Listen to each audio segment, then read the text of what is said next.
Masyarakat Kota Takengon sangat antusias berburu takjil sambil menanti waktu berbuka puasa tiba. Di Taman Tugu Dimot, Kecamatan Lutawar, Kabupaten Aceh Tengah, banyak pedagang UMKM yang juga tampak antusias berjualan dengan berbagai macam menu makanan berbuka puasa. Pada hari puasa pertama, masyarakat Takengon ramai berburu takjil. Sambil menunggu waktu berbuka puasa tiba, banyak beragam jenis makanan yang ditawarkan dengan harga yang terjangkau oleh para pedagang UMKM di trotoar Taman Dimor, Kota Takengon. Seorang pedagang takjil, Dwi Tahirah, mengatakan hari pertama puasa antusias para pengunjung berbelanja makanan untuk berbuka puasa sangat ramai. Sehingga hal ini berdampak baik dalam meningkatkan ekonomi bagi para pedagang kecil yang berjualan berbagai menu makanan di bulan suci Ramadan.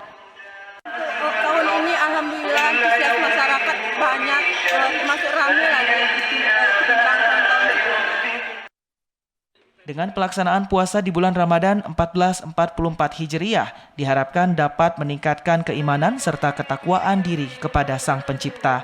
Dari Takengon, Aceh Tengah, Mutia TVRI melaporkan.